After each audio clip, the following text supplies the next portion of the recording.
Nature अलग है दोनों की थोड़ी सी। मेटाफिजिक्स का मूल प्रश्न है कि दुनिया अंततः क्या है, किस चीज से बनी है, जितना डाइवर्सिटी है कहां से आई। तो इसमें बहुत गहराई में अभी नहीं जाएंगे, अभी शुरुआती समय है। लेकिन 3 मूल प्रश्न हैं। पहला, ये दुनिया, ये सृष्टि कैसे बनी, बनाई गई या अपने आप बनी, बनाई गई तो किसने बनाई, किस चीज से बनाई, जिस चीज से बनाई अगर वो पहले से थी तो इसका मतलब बनाने वाले के पास कुछ तो कमी थी। और क्यों बनाई, पर्पस क्या था बनाने का, क्या कभी खत्म होगी। तो कुछ ने कहा एटम से बना है। ध्यान रखना है, साइंस के एटम की व्याख्या से कम 1000 साल पहले कई फिलोसफर्स कह चुके थे दुनिया एटम से बनी है।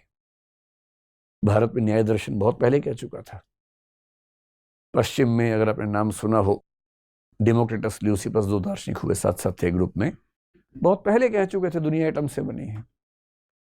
हाँ, उनके एटम्स की समझ थोड़ी सी अलग थी, जो साइंस ने एटम्स प्रूव किए उनसे थोड़ी सी अलग है, लेकिन हाँ कह तो चुके थे। तो ये दुनिया कैसे बनी, किसने बनाई, क्यों बनाई, इन सब प्रश्नों का उत्तर है कॉस्मोलॉजी। फिर जो लोग ईश्वर को मानते हैं, कुछ धर्म हैं जो ईश्वर को नहीं मानते, जैसे जैन धर्म ईश्वर को नहीं मानता है, बौद्ध धर्म ईश्वर को नहीं मानता है। कुछ और धर्म जैसे एक ताओ धर्म है लाओ त्से का, चाइनीज परंपरा में है, वहां ईश्वर की धारणा वैसी नहीं है। कन्फ्यूशियस के धर्म में ईश्वर की धारणा वैसी नहीं है। लेकिन बहुत सारे धर्म ईश्वर को मानते हैं, जैसे भारत में जो वेदांत परंपरा है, हिंदू धर्म, वैष्णव धर्म जिसको बोलते हैं, वो मानता है। सिख धर्म मानता है। फिर जो तीनों सेमेटिक धर्म हैं, यानी कि यहूदी, इस्लाम, ईसाईयत, तीनों ईश्वर को मानते हैं। तो जो लोग ईश्वर को मानते हैं, उनके सामने ईश्वर से जुड़े सारे प्रश्नों के बारे में जो बातचीत होती है उसको बोलते हैं ईश्वर मीमांसा।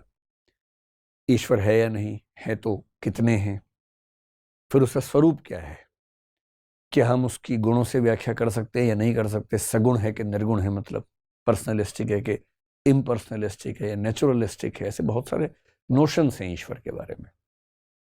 फिर ईश्वर अगर है तो वो संसार में है या संसार से परे है। संसार में है तो वो संसार से अलग कैसे है, अलग है तो संसार के लोगों के दुख सुनता कैसे है, या वो संसार में भी है और संसार से परे भी है। इन सब कंसेप्ट के नाम हैं अलग अलग।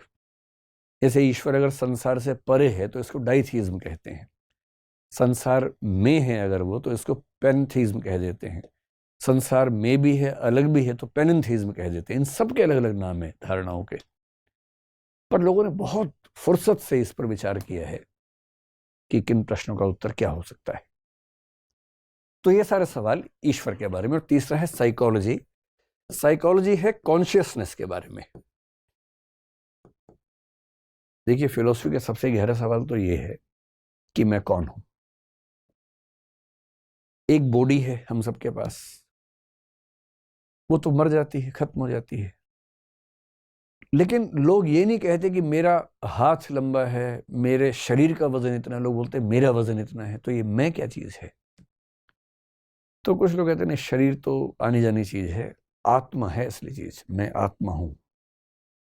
इसी को उपनिषदों में अहम ब्रह्मास्मि तक कहा गया, जहां ब्रह्म और आत्मा को तत्वमसि कह के एक ही बताया गया, अयम आत्मा ब्रह्म कहा गया। एक धारणा है कि हम आत्मा है। और ये सारे सवाल क्यों पैदा होते हैं? क्योंकि हम सोचते हैं, महसूस करते हैं, इमोशंस आते हैं। और सोचने वाला काम, इमोशंस वाला काम, महसूस करने वाला काम ना आंख कर सकती है, ना कान कर सकता है, ना नाक कर सकता, ना हाथ, ना पैर, बॉडी नहीं कर सकती, ऐसी एक धारणा है। तो अगर बॉडी सोच नहीं सकती है तो कोई तो है जो सोच रहा है। वो जो सोचने वाला है वो कौन है? और इसी थीम पर सोचते सोचते पश्चिम का एक दार्शनिक डेकार्ट हुआ, जिसने कहा कोजिटो एर्गो सुम, यानी I think therefore I am. ये आपने सुना होगा, टी शर्ट पे लिखा होता है आजकल लोगों की, पढ़ते नहीं इसका मतलब क्या है, टी शर्ट पे लिखवा के घूमते रहते हैं, I think therefore I am. मैं सोचता हूं इसलिए मैं हूं। वो बेचारा डेकार्ट 17वीं सेंचुरी का दार्शनिक, न्यूटन के समय का दार्शनिक है। वो ये कहना चाह रहा है कि मैं सोचता हूं, बॉडी नहीं सोचती है, कोई तो सोच ही रहा है, जो सोच रहा है वही मैं हूं, वही आत्मा है। सुन के कितना अच्छा लगता है। आपको भी लग रहा होगा ना कि आत्मा फाइनल हो गई अब तो। कितना अच्छा लगता सुन के, मजा आया था सुन के। लेकिन इसके बाद कंप्यूटर विकसित हो गए, और कंप्यूटर के सीपीयू में आत्मा नहीं लगाई जाती है, हार्ड डिस्क होती है, और उसमें क्या क्या होता है, एक एल्गोरिथमिक एएलयू होती है, अरिथमेटिक और लॉजिकल यूनिट होती है, एक मेमोरी यूनिट होती है, और वो सीपीयू और उसके पार्ट्स बिना आत्मा के गणितीय सवाल भी सॉल्व कर देते हैं, रीजनिंग भी हमसे अच्छे कर लेते हैं, अब तो लैंग्वेज भी करने लग गए हैं, उनकी मेमोरी भी हमसे शार्प हो गई है, हम तो भूल भी जाते हैं, वो भूलते ही नहीं कभी, हमें याद रहे तो भी कई बार निकाल नहीं पाते बाहर कि यार 1 मिनट रुको, याद नहीं आ रहा, याद नहीं आ रहा, याद नहीं आ रहा, एग्जाम के बाहर निकलते याद आ जाता है। कंप्यूटर में तो ये भी नहीं होता कि जो है खटाक से रिट्रीव हो जाता है, याद आ जाता है। उनका तो ये भी है कि अगर मेमोरी ज्यादा होगी कंप्यूटर में, हार्ड डिस्क में ली, बाहर निकाल ली और भर ली, बाद में फिर अंदर ले आए। हम तो ये भी नहीं कर सकते, थोड़ा बाहर निकाल दिया फिर वापस लेके आ गए, बाहर निकला तो फिर निकल ही गया कि बार में काम खत्म। अब कंप्यूटर के विकास ने और आर्टिफिशियल इंटेलिजेंस के बाद तो बड़ी तबाही है। मनुष्य एक ही भरोसे पे चल रहा है पिछले 20-25 साल से कि आर्टिफिशियल इंटेलिजेंस कुछ भी कर ले, क्रिएटिव थिंकिंग नहीं कर सकती, इमोटिव तरीके से नहीं सोच सकती। इन दावों की हवा 10 साल में निकल जाएगी, और 2 दिन पहले निकल भी गई है। बल्कि 2 दिन पहले हमारी टीम के एक मेंबर ने मुझे एक ऐप दिखाई। उसने क्या दिखाई, उस दिन पता नहीं क्या तबाही आई, कई लोगों ने मुझे लिंक भेजा उस ऐप का अलग अलग जगह से। एक AI, पता नहीं क्या उसका नाम है, आप कहेंगे तो बता दूंगा, आपको पता ही होगा, आप लोग तो यंग लोग हैं। ऐसी ऐप आ गई है कि आपको कहानी भी अगर लिखनी है, उसमें क्रिमिनल कहानी लिखनी है, मान लीजिए सनसनी वाली कहानी, ऊपर इंडेक्स में आप लिखेंगे कि भाई ऐसी कहानी लिखनी है, ये कैरेक्टर का नाम है, ये हत्यारा होना चाहिए, ये पुलिस वाला होना चाहिए, अब एक कहानी सोचो, एंटर करो, 3-4-5 सेकंड में एकदम एक नई कहानी लिखी हो जाती है। ये क्रिएटिव थिंकिंग नहीं है तो और क्या है। बड़ी तबाही आने वाली है आने वाले समय में। जितना हमको लगता है कि हम लोग बहुत ही यूनिक टाइप के लोग हैं, कुछ नहीं है, हम गोरिल्ला के चचेरे भाई हैं। हम दरअसल वही हैं, हम पेड़ पौधों के 370 करोड़ साल बाद के वंशज हैं, और उसी तरीके से हमारा विकास हुआ। तो कॉन्शियसनेस की पूरी स्टडी फिलोसफी में जब करते हैं, इसको बोलते हैं साइकोलॉजी। मन क्या है, बुद्धि क्या है, मस्तिष्क क्या है, प्रज्ञा क्या है, चेतना क्या है, कॉन्शियस माइंड क्या है, सबकॉन्शियस माइंड क्या है, अनकॉन्शियस माइंड क्या है, इच्छाओं और विवेक के बीच का जो द्वंद्व है, एक तरफ लस्ट है, डिजायर्स हैं, एक तरफ उसे कंट्रोल करने वाला सुपर ईगो है, ये द्वंद्व क्यों होता है, कन्फ्लिक्ट क्यों होता है, इन सारी की सारी स्टडीज को एक बात में बोलते हैं साइकोलॉजी। इसी में आत्मा को लेकर बात होती है। अब जैसे भारत में है, 9 दर्शन में से 7 आत्मा को मानते हैं। बौद्ध दर्शन बोलता है कि आत्मा नहीं होती है। तो क्या होता है भाई, सोचते कैसे हम? तो सरल भाषा में कहें तो जैसे तार के अंदर जो करंट है बिजली का, वो इलेक्ट्रॉन्स का प्रवाह है, ठीक वैसे ही आत्मा नहीं है, चेतना एक प्रवाह में रहती है, एक फ्लो में रहती है, नदी की तरह रहती है, कोई वस्तु नहीं है।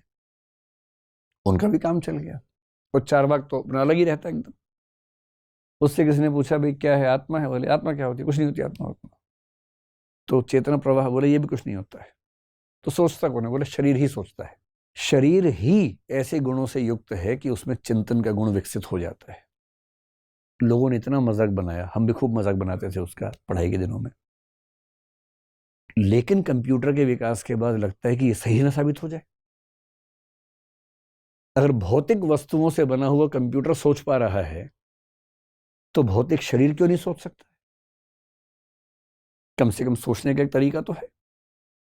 और ठीक यही सब थॉट प्रोसेसेस पश्चिम में भी हैं, अलग अलग दार्शनिक हैं, वहां भी लगभग एक जैसी बातें हैं। यहां भी लोग सोच रहे हैं, वहां भी सोच रहे हैं। और आत्मा को लेकर भारत के लोगों का विश्वास बड़ा गहरा है। नैनम छिन्दन्ति शस्त्राणि नैनम दहति पावकः न चैनम क्लेदयन्ति आपो न शोषयति मारुतः। सुना है आपने? गीता में इसका जिक्र है। आत्मा अजर है, अमर है, शस्त्र काट नहीं सकते, हवा सुखा नहीं सकती, पानी भिगा नहीं सकता इसको, अमर है, नित्य है। लेकिन साइकोलॉजी में हर तरह की धारणा, भारत की, पश्चिम की, उन सबको पढ़ने का रिवाज है। आप समझ पा रहे हैं या दर्शन से मन उब गया आप लोगों का? अभी नहीं उबा? चलिए 1 घंटे बाद देखते हैं। हालांकि अब 10-15 मिनट के बाद छोड़ देंगे। तो फिलॉसफी में जो सबसे रोचक ब्रांच है वो है मेटाफिजिक्स। हालांकि आजकल के जो नए फिलोसफर्स है वो बोलते हैं कि मेटाफिजिक्स से बात करना व्यर्थ है, समय खराब करना है, क्योंकि हम कितनी भी ताकत लगा लें इसके बारे में कुछ जान नहीं सकते। और इसलिए मेरे सबसे प्रिय दार्शनिकों में से कांट, इमैनुअल कांट, जर्मनी के 18वीं सेंचुरी के दार्शनिक हैं, उन्होंने एक विचार दिया एग्नोस्टिसिज्म, जिसका मतलब अज्ञेयवाद, जिसका मतलब है कि हम जान ही नहीं सकते, हम ईश्वर के बारे में जान ही नहीं सकते, आत्मा के बारे में जान ही नहीं सकते। जब जान ही नहीं सकते तो क्यों टाइम खराब कर रहे हो भाई, छोड़ो। आस्था का सवाल है। यदि आप ईश्वर को मानना चाहें तो शौक से मानिए, ना मानना चाहें शौक से मत मानिए, लेकिन दूसरे पर टीका टिप्पणी मत कीजिए, दूसरे को परेशान मत कीजिए कि तू क्यों मानता है ईश्वर को। अरे भाई उसकी मर्जी मानने दो, और वो भी आपको परेशान ना करे, तू क्यों नहीं मानता, तू नास्तिक है, तू गंदा आदमी है। ऐसा ही मत करो, उसकी चॉइस, आपकी चॉइस, सबकी अपनी चॉइस है। तत्वमीमांसा के बाद जो दूसरा आता है, जो उसकी ब्रांच है, उसको बोलते हैं एपिस्टेमोलॉजी। नाम बहुत मुश्किल है पर तनाव नहीं लेना है, हिंदी में इसको बोल देते हैं ज्ञान मीमांसा। ये फिलॉसफी की ब्यूटी देखनी हो तो वो ये चीज है, किस गहराई पे जाते हैं ये अगर देखना हो तो वो ये है। और बाकी तो दो प्यारी प्यारी ब्रांचेस हैं, उनमें उतनी दिक्कत नहीं है, यहाँ थोड़ा सा टेंशन का मामला रहता है। एपिस्टेमोलॉजी, एपिस्टे जो शब्द है इसका मतलब है, एपिस्टेमो का मतलब है ज्ञान, लोगस का मतलब होता है जानने का पूरा प्रोसेस। जैसे हम ज्ञान प्राप्त करेंगे ब्रह्मांड का, वो तो बात की बात है, पहले ये तो चेक कर ले कि ज्ञान प्राप्त करने का प्रोसेस ठीक है कि नहीं है। तो ज्ञान प्राप्त करने के प्रोसेस को लेकर क्या क्या प्रश्न हो सकते हैं, दुविधाएं हो सकती हैं, उनकी स्टडी को बोलते हैं ज्ञान मीमांसा या एपिस्टेमोलॉजी। मैं एक सिंपल बात करता हूँ। जैसे कोई आपसे कहे कि तुम्हें पता है कल मैंने एक आदमी को उड़ते हुए देखा। अब ये क्या बकवास कर रहे हो यार, ऐसे नहीं मानेंगे हम, ये ज्ञान मीमांसा चल रही है, आपको पता नहीं है, यही ज्ञान मीमांसा है। आपने कहा ऐसे नहीं मानेंगे, इसका मतलब आप प्रमाण मांग रहे हैं। ज्ञान मीमांसा में एक प्रश्न है प्रमाण, प्रूफ क्या है, एविडेंस क्या है। कहेगा मैंने अपनी आंख से देखा है। अब कहें नहीं यार नहीं, जब तक मैं नहीं देखूंगा नहीं मानूंगा। इसका सरल सा मतलब है कि आप केवल प्रत्यक्ष को प्रमाण मानते हैं, शब्द को प्रमाण नहीं मानते। शब्द का मतलब किसी दूसरे व्यक्ति के कथन को प्रमाण नहीं मानते हैं, खुद देखेंगे तो ही मानेंगे। तो उसने कहा ठीक है कल तुम भी चलना, कल भी शो है। नेक्स्ट जगह आपने सच में देखा आदमी उड़ता हुआ। अब आप परेशान है, आपने कहा नहीं कुछ तो ट्रिक है इसके पीछे। कभी कभी आप खोज खोज के ट्रिक निकाल लेंगे, कभी कभी ट्रिक नहीं खोज पाएंगे। अब कुछ लोग कहते हैं कि मैं वही मानूंगा जो मुझे परसीव होता है, प्रत्यक्ष होता है, लेकिन खतरा तो उसमें भी है, गलतफहमी हो सकती है। एक शब्द होता है इल्यूजन, एक होता है हेलुसिनेशन। इल्यूजन भ्रम होता है कि एक्स के बदले वाई समझ लिया। ऐसा कई बार होता होगा आपके साथ, दो जुड़वा भाई जुड़वा बहनें, उनमें से एक से आपका इश्क चल रहा हो। ये बड़ा खतरा होता है कि आप उसके दूसरे भाई या बहन के पास जाके ऐसी ऐसी बातें बोल दें कि ऐसा सोचा जा सकता है ना कि ऐसा हो जाए, क्योंकि परसेप्चुअल एरर हो गई ना, भ्रम हो गया, आपको लगा कि एक्स है जबकि था वाई। और ये केवल ऐसा थोड़ा ना, ये एनिमल्स में भी हो सकता है, किसी को भी हो सकता है। और हेलुसिनेशन कब होता है? जब आप हाईली इमोटिव स्टेट में हो, बहुत इमोशनल है, या कुछ रसायन का सेवन किया हुआ है। रसायन समझते हैं, केमिकल, कुछ केमिकल का सेवन किया हुआ है, तो आपके दिमाग में कुछ ऐसी क्षमताएं आ जाती है जो वैसे नहीं होती हैं। तो फिर आपको उड़ता हुआ आदमी भी दिखता है, खुद भी उड़ता हुआ लगता है, फील होता है कि उड़ रहे हैं। और ऐसे ऐसे जोक्स आते हैं कि एक आदमी शराब पी के नाले में गिर गया, तो वहां एक एनिमल कोई था, उसकी पूंछ पकड़ ली और बोल रहा है कि पप्पू की माँ आज तुमने चोटी नहीं की, चोटी की है। ऐसा भी तो होता है, उसको तो एग्जैक्टली लग रहा है कि वो अपने घर में है,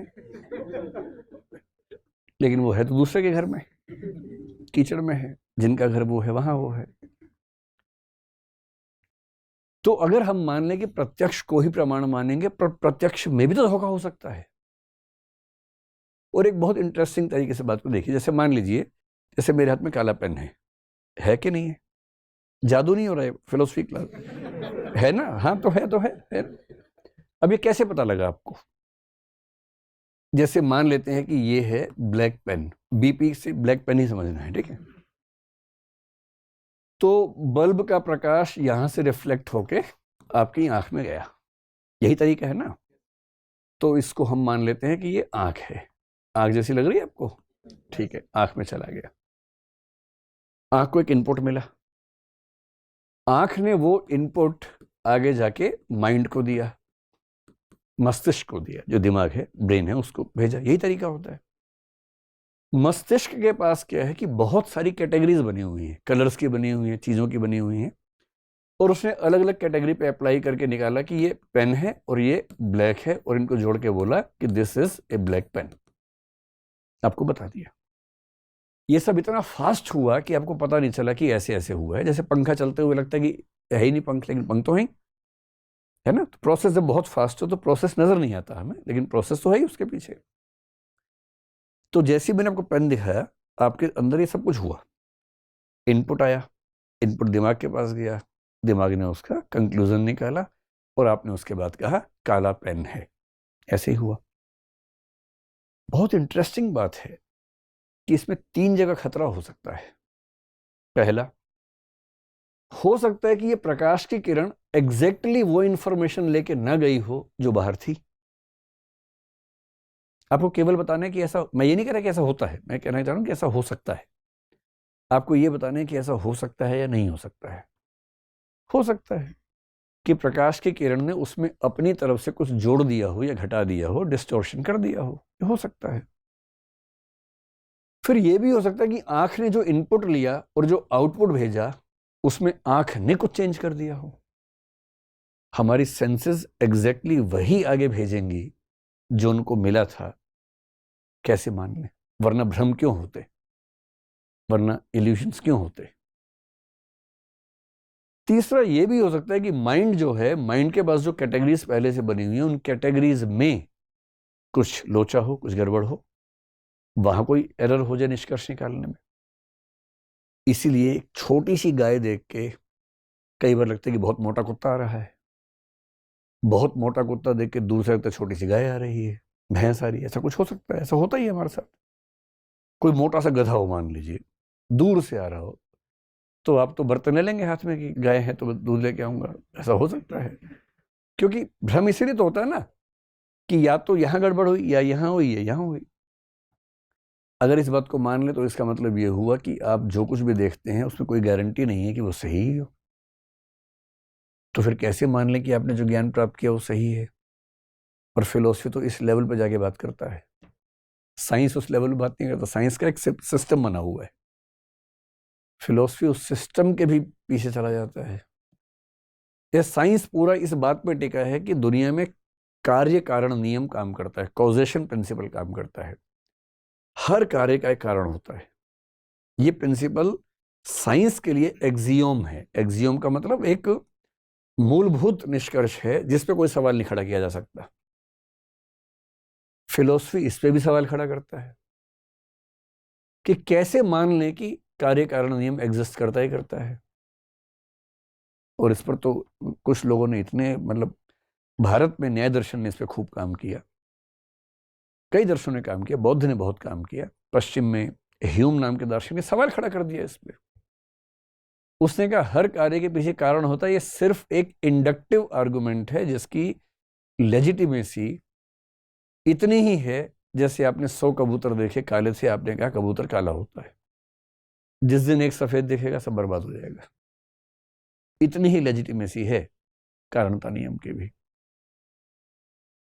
ये जो सारे प्रश्न हैं कि हम जो जानते हैं, कैसे जानते हैं, कितना जानते हैं, प्रूफ है, एविडेंस है कि नहीं है, बुद्धि की भूमिका कितनी है, यानी माइंड की भूमिका कितनी है, रीजनिंग की कितनी भूमिका है, कितना परसेप्शन या प्रत्यक्ष की भूमिका है, इनकी मिक्सिंग कैसे होती है, भ्रम क्यों होता है, इल्यूजन क्यों होता है, हेलुसिनेशंस क्यों होते हैं, हमारे निष्कर्ष गलत क्यों निकलते हैं, रीजनिंग में गलतियां कब होती हैं, लॉजिक में फेलिसिस कब होती हैं, कौन सी त्रुटियों से हमारे समाज या व्यक्तियों के फैसले गलत हो जाते हैं, इस पूरी ब्रांच ऑफ नॉलेज को बोलते हैं एपिस्टेमोलॉजी। इस पर हम बहुत बात नहीं करेंगे क्योंकि ये एकेडमिक ज़्यादा है, आम आदमी की रुचियों वाला मामला इसमें थोड़ा सा कम है। इसके बाद एक छोटी सी बात और है, उसके बाद आप आज तो फ्री हो जाएंगे, अगली बार जब गिरफ्तारी होगी। तो एक हो गया मेटाफिजिक्स, एक हो गया एपिस्टेमोलॉजी। जो तीसरी ब्रांच है उसके लिए एक शब्द चलता है एक्सियोलॉजी, लेकिन हम दो शब्दों पर गौर करेंगे। एक्सियोलॉजी को हिंदी में बोलते हैं मूल्य मीमांसा। मूल्यों के बारे में बात करते हैं, वैल्यूज के बारे में। इसके दो ब्रांचेस बेसिकली चलती हैं। एक इथिक्स से, आपने इसका नाम सुना होगा, ये तो आईएएस के सिलेबस में भी आ गया है, और एक होता है एस्थेटिक्स। आप कम से कम कुछ ऐसे प्रश्न सुनेंगे तो आप समझेंगे अरे बाप रे, ये बात तो कब से हमारे दिमाग में चल रही थी। एथिक्स है नीति शास्त्र, एस्थेटिक्स होता है सौंदर्य शास्त्र, सुंदरता का अध्ययन। तो एथिक्स का मतलब ये है कि क्या नैतिक है, क्या अनैतिक है, कौन से नैतिक नियम ठीक हैं, कौन से नियम गलत हैं, क्या नैतिक मूल्य समय के साथ बदलने चाहिए, मॉरल वैल्यूज चेंज होनी चाहिए या नहीं होनी चाहिए। झूठ बोलना पाप है, पर किसी को बचाने के लिए झूठ बोलें तो तब तो पुण्य हो जाता है। क्या नैतिक नियम इतने फ्लेक्सिबल होने चाहिए या उनको रिजिड होना चाहिए। ये सब जो प्रश्न हैं ये इथिक्स के सवाल है। जीवन का उद्देश्य क्या है, क्या उद्देश्य पैसा है, पावर है, यही सब है, या उससे बड़ा कोई उद्देश्य है। सबसे बड़ा पर्पस ऑफ लाइफ क्या हो सकता है, ये इथिक्स का सवाल है। शुभ क्या है, what is good in life. ऐसी कौन सी चीजें जो अपने आप में अच्छी हैं, जिनको अच्छा होने के लिए किसी पे डिपेंडेंट नहीं होना है। जैसे पावर अपने आप में अच्छी नहीं है, पावर का ठीक यूज करेंगे तो अच्छा है, मिस यूज करेंगे तो बुरी चीज है। क्या ऐसा भी कुछ है जो अपने आप में अच्छा है, अगर है तो उसके पीछे हम सबको दौड़ना चाहिए, उसकी कोशिश करनी चाहिए। ये सारी चीजें एथिक्स की दुनिया में पढ़ी जाती हैं।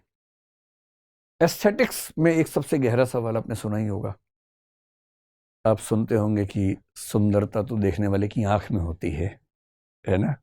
Beauty lies in the eyes of the beholder, ये बड़ा प्रसिद्ध कथन है। तो किसी को देख के आपको लगा वो बहुत सुंदर है, और फिर किसी ने कहा ये, और आपने कहा यार beauty lies in the beholder's eyes. तो चलता है, आप लोगों की उम्र में ये हार्मोन ज्यादा होते हैं इस तरह के, तो ये बातें ज्यादा होती हैं इस उम्र में। लेकिन बड़ा मुश्किल है ना, इसको बोलते हैं सब्जेक्टिविस्टिक एस्थेटिक्स या एस्थेटिक सब्जेक्टिविज्म, कि हर व्यक्ति अपनी नज़र से सुंदरता को समझता है। अगर सुंदरता आपकी आंख में थी ही तो उसको देखने की जरूरत क्या थी, आंख में लिए घूमते रहते, तब तो कुछ नहीं हो रहा था बिना उसको देखे। इसलिए कुछ लोग बोलते हैं नहीं, सुंदरता आंख में नहीं होती, सुंदरता उस व्यक्ति या वस्तु में है जिसको देख के आपका दिल या दिमाग कहता है कि वो सुंदर है। इसको एस्थेटिक्स का ऑब्जेक्टिविज्म कहते हैं। एक तीसरा है एस्थेटिक्स का कल्चरलिज्म। कहते कुछ सुंदर है या नहीं ये उस कल्चर से तय होगा जिस कल्चर में आप पैदा हुए हैं। वो कल्चर आपको ये देखना सिखाएगी कि क्या सुंदर है, क्या असुंदर है। फ्रांस के आदमी के लिए एक 50-55 साल की महिला जो स्कर्ट पहनती है सुंदर है और सुशील, सुंदर सब कुछ है।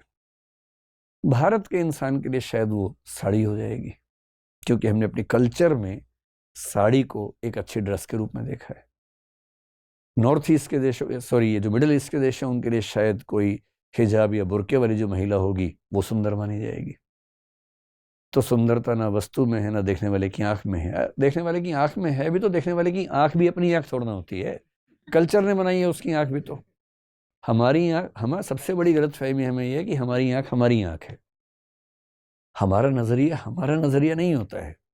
हमारे नजरिए में बहुत थोड़ा सा हमारा होता है, और वो बहुत थोड़ा सा जीरो के आसपास ही होता है। मतलब शायद थोड़ा सा जीरो से ऊपर निकल जाए, वरना जीरो के आसपास ही है। इसके अलावा आजकल एक तरीका चला है कि हम हर विषय में फिलॉसफी पढ़ते हैं। Philosophy of history, philosophy of science, philosophy of politics, philosophy of society, सब कुछ। जिसका मतलब है उस विषय के सबसे गहरे प्रश्नों को समझना, विश्लेषण करना। जैसे हिस्ट्री पूरी पढ़ने के बाद सबसे मुश्किल प्रश्न है what is history. This is philosophy of history. इतिहास को डिफाइन कर पाना, इतिहास किस नजरिए से लिखा जाएगा इसको डिफाइन कर पाना, ये फिलॉसफी ऑफ हिस्ट्री है। ऐसी फिलॉसफी ऑफ साइंस होती है, फिलॉसफी ऑफ रिलीजन होता है, हर चीज की फिलॉसफी है। तो फिलॉसफी ऑफ फिलॉसफी भी हो सकती है। तो मेरी तरफ से आज की बातचीत पूरी हुई। अब आपके मन में कोई सवालात हों तो पूछिए जो आपको बेचैन कर रहे हो। बस ये ध्यान रखना कि सब लोग परेशान हैं, आपका सवाल उनको और बेचैन करेगा अगर गहरा सवाल नहीं हुआ तो। नमस्ते सर, मेरा नाम राजदीप है। राजदीप, हाँ। सर, जैसे अभी आपने बताया कि हमारे जो